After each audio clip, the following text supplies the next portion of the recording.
느헤미야 11장 1절부터 2절까지 말씀 함께 읽습니다.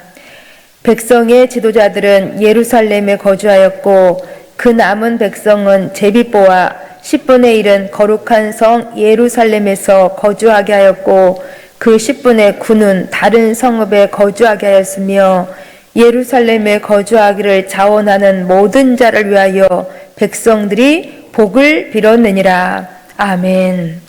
오늘 말씀 느헤미야 11장은 예루살렘 성 안에 누가 거주하였는지를 기록해 주고 있습니다. 누가 예루살렘 안에 거주하게 되었을까요? 예루살렘 성벽 쌓기가 52일 만에 기적적으로 이루어졌습니다. 그런데 문제가 생겼습니다. 예루살렘 성벽은 쌓았는데 예루살렘 성 안에 들어가서 거주할 사람이 많이 있지 않는 것입니다. 왜냐하면 아직까지 예루살렘 성은 폐허 상태였기 때문입니다. 오랫동안 폐허 상태에 있었기 때문에 생활 기반 시설이 많이 있지 않아서 아직 예루살렘 성에 살기는 매우 불편하였습니다. 더군다나 예루살렘 성은 주변 이방 민족의 끊임없는 침입이 있었기 때문에 이러한 때에 제일 먼저 공격의 대상이 되었기 때문에 이곳은 위험하였습니다. 그렇기 때문에 예루살렘 성 안에 산다라는 것은 매우 위험한 일로 기본적인 편안한 생활, 안락한 생활을 포기해야 했고 또한 늘 황무지를 개척하는 일에 헌신해야 함을 의미했었습니다. 그럼에도 누군가는 여기 예루살렘 성 안에 살아야만 했었습니다. 왜냐하면 그것이 예루살렘을 지키는 일이었고 이스라엘을 지키는 것이 되었기 때문인 것입니다. 여기 예루살렘 성에 살면서 보초도 하고 관리도 하면서 성벽을 방어해야 했다라는 것입니다. 또한 더욱 중요한 이유도 있었습니다. 그것은 옛적에 예루살렘 성이 어떠한 곳이었습니까? 하나님의 거룩한 성전이 있는 곳으로 가장 영광스러운 곳이었습니다. 예루살렘은 이스라엘 백성들의 신앙의 중심지로 이곳에서 하나님을 예배했었습니다. 이곳은 하나님을 만나는 그러한 장소였습니다. 그래서 예수님께서도 부활하셔서 제자들에게 말씀하신 것이 이것입니다. 예루살렘을 떠나지 말고 내게 들은 바 아버지의 약속하신 것을 기다리라. 예루살렘을 떠나지 말라. 예루살렘에 머물러 있으라는 것이었습니다. 여기 예루살렘이 신앙의 중심지였기 때문에 이곳에 성령이 임한다는 것이었습니다. 또한 시편 132편 13절도 말씀하고 있는 것이 이것입니다. 여호와께서 시온을 택하시고 자기 거처를 삼고자 하셨다라고 말씀하고 있습니다. 여기 시온은 예루살렘을 의미합니다. 이렇듯 예루살렘은 거룩한 성으로서 하나님의 이름을 두시려고 구별된 곳이었습니다. 그러기에 예루살렘은 이 거룩한 성으로서의 정체성을 회복해야 했었습니다. 하나님께 예배드리기 위해서도 꼭 회복되어야만 했다라는 것입니다.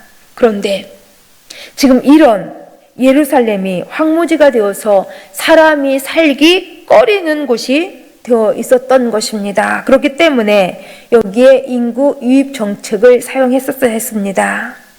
이러한 인구 유입 정책으로 인하여서 이제 이러한 예루살렘에 거주하게 된 사람들이 생겨났다라는 것입니다. 누가 거주하게 되었는지 오늘 본문 말씀은 세 부류의 사람들을 기록해 주고 있습니다. 먼저 첫 번째 부류의 사람들은 지도자들이었습니다.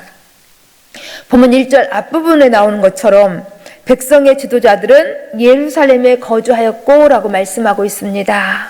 지도자들이 예루살렘에 거주하게 되었다라는 것입니다.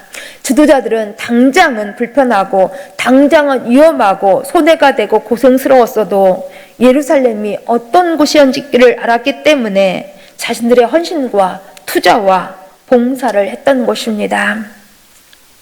애적 예루살렘의 영광은 사라졌어도 그러나 성을 지켜야 했고 새롭게 일으켜 세워야 했기 때문에 지도자들은 위험과 불편을 감수하면서 자신을 헌신했다는 것입니다. 곧 지도자들은 영광이 보이는 자리를 찾아 나서는 사람들이 아니라 자신의 안락함을 버리고 이렇게 자신을 필요로 하는 곳을 찾아 나가는 사람이 바로 지도자들이었던 것입니다. 우리 교회가 이러한 지도자들이 많이 계시기를 간절히 소망합니다. 눈앞에 영광을 찾는 사람들이 아니라 영원히 누릴 참 영광을 찾아 나가는 그러한 많은 지도자들이 계시기를 간절히 소망합니다. 두 번째는 이제 백성들 중에서 제비 뽑힌 10분의 1이었습니다. 제비 뽑기를 하여서 백성의 10%를 예루살렘에 살도록 했다라는 것입니다. 아마 여기 10분의 1로 제비 뽑힌 사람들은 자신들이 제비 뽑히지 않기를 간절히 바랐을 수도 있습니다.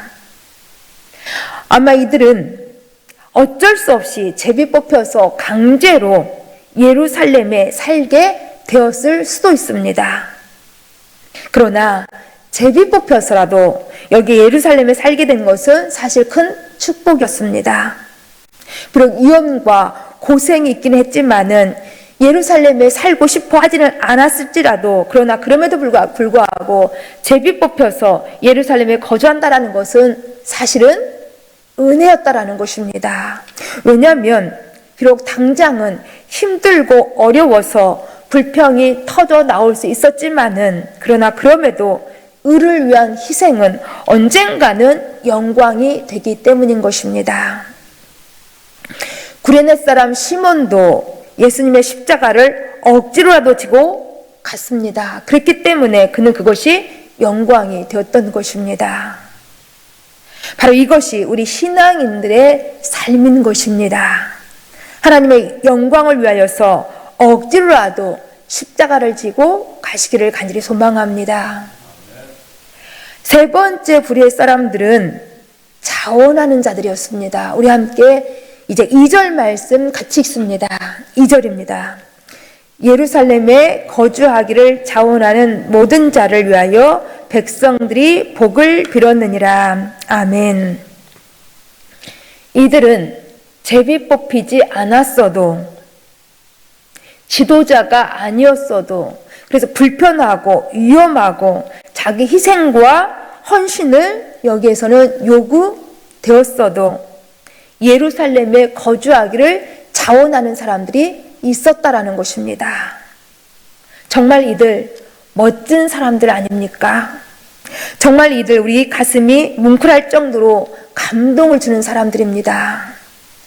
자발적으로 예루살렘에 거주하고자 했던 이 사람들 정말 가장 복받은 사람들입니다. 그래서 백성들은 이들을 향하여서 복을 빌어주었다고 본문은 말씀해주고 있습니다. 그렇다면 여기 자원하는 사람들은 어떤 마음으로 예루살렘에 불편하지만 거주하고자 했을까요? 아마 이러한 마음의 감동이었지 않았겠습니까? 저 예루살렘 성이 어떠한 곳인가? 하나님의 약속이 있는 영적인 장소가 아닌가? 예루살렘 성 외곽에서 편안하게 안락하게 사는 것보다는 힘들고 수고스럽다 할지라도 하나님께서 약속하신 곳에서 믿음의 유업을 세워나가는 것이 더 소중하고 가치 있는 일이 아니겠는가라는 그러한 성령의 감동으로 자기 본거지를 떠나서 여기 예루살렘에 이주하지 않았겠습니까? 이러한 성령의 감동하심으로 자원하는 사람들이 있었기 때문에 예루살렘 성은 다시 세워질 수 있었고 후손들에게 아름다운 신앙의 유산으로 물려줄 수가 있었습니다. 그렇습니다. 교회는 이러한 성령의 감동으로 자발적인 헌신이 있는 분으로 인하여서 아름답게 세워질 수 있는 것입니다. 또한 이러한 교회가 더욱더 하나님께 영광이 되는 것입니다. 우리 모두도 성령의 감동으로 자발적인 헌신을 통하여서 하나님께 영광이 되기를 간절히 소망합니다.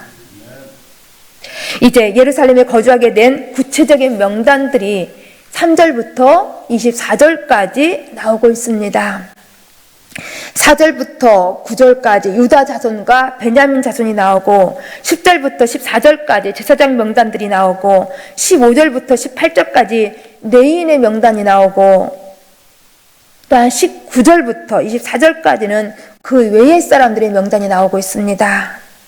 여기 각 자손의 이제 명수도 나오고 있는데 이에 유다 자손이 468명, 베냐민 자손이 928명, 제사장이 1192명이 나오고 있습니다.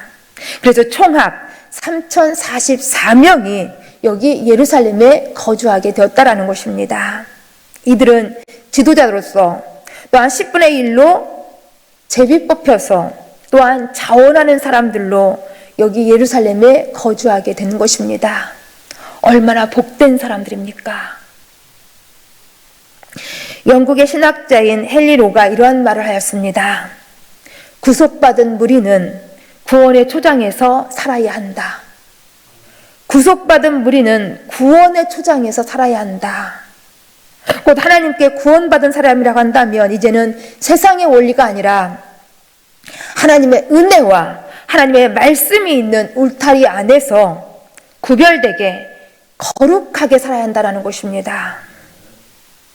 간절히 소망합니다. 구원의 초장인 하나님의 성 예루살렘을 떠나지 않기를 간절히 소망합니다.